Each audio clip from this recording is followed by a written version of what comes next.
గజ్వేల్లో ప్రజాయుద్ధ నౌక గద్దరన్న జన్మదినం సందర్భంగా గజ్వేల్ ప్రజా సంఘాల ఆధ్వర్యంలో గద్దర్కు ఘనమైన నివాళులర్పించారు. ఈ సందర్భంగా వారు మాట్లాడుతూ గద్దర్ త్యాగం వెలకట్టలేనిదని, ఆయన ఆశయ సిద్ధికి బహుజనులందరూ ఏకమై రాజ్యాధికారం కోసం పయనించాలని, తను అన్ని వర్గాలకు అనునిత్యం తన ఆట పాటలతో ప్రజలను మేల్కొల్పిన త్యాగశీలన్నారు. అటు తొలిదశ తెలంగాణ ఉద్యమంలో క్రియాశీలకంగా ఉద్యమం చేసిన వ్యక్తి, మలిదశ ఉద్యమంలో విద్యార్థి ఉద్యోగ కార్మికులను చైతన్యవంతం చేసి ముందుండి నడిపిన మహోన్నత వ్యక్తి గద్దరన్నని తెలిపారు.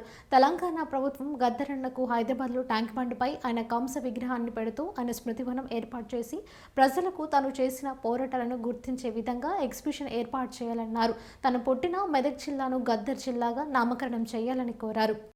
ఈరోజు గద్దరన్న జయంతి సందర్భంగా గజ్వేల్లో అన్ని ప్రజా సంఘాల ఆధ్వర్యంలో గద్దరన్నకు ఘనమైన నివాళులు అర్పించుకుంటూ గద్దరన్న త్యాగం అనేది మరవలేనిది అనేది, గద్దరన్న తన పాటలతోటి తన కథలతోటి ఇలా ప్రజా చైతన్యంతో తొలి దశ ఉద్యమంలో తెలంగాణ ఉద్యమంతో పాటు మలిదశ ఉద్యమంలో కూడా ప్రజలను చైతన్యవంతం చేసి తెలంగాణ తీసుకొచ్చినటువంటి వ్యక్తులలో గద్దరన్న ముందు వరుసలో ఉంటాడు.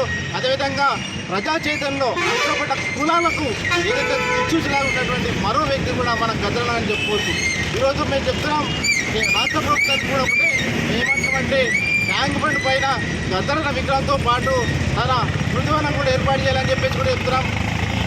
రాష్ట్ర ప్రభుత్వం మన కులగణన చేస్తా చెప్పింది, దాని ప్రజా సంఘాలుగా మేము స్వాగతిస్తున్నాం. అదేవిధంగా దేశవ్యాప్తంగా కూడా కులగణన చేయాలని చెప్పేసి వచ్చే రాష్ట్ర అసెంబ్లీ బిల్లులో మాకున్నటువంటి జనాభా ప్రతిపాదికన 20% నిధులు కేటాయించాలని చెప్పేసి కూడా మేము ఈ సంఘాల తరఫున మేము డిమాండ్ చేయడం జరుగుతుంది. బడుగు బలహీన వర్గాల ఆశాజ్యోతి గద్దరన్న గురించి ఈరోజు మన సంఘం ఆధ్వర్యంలో జన్మదిన ఉత్సవం జరుపుకోవడం చాలా సంతోషం. ప్రతి పౌరునికి విధి విధానాలు కానీ, బతుకుదెరువు కానీ, భవిష్యత్తు కానీ అన్ని దారులు చూపిన పాటలతో మాటలతో గద్దరన్న చూపిన మార్గంలో మనందరం నడిచి ఆయన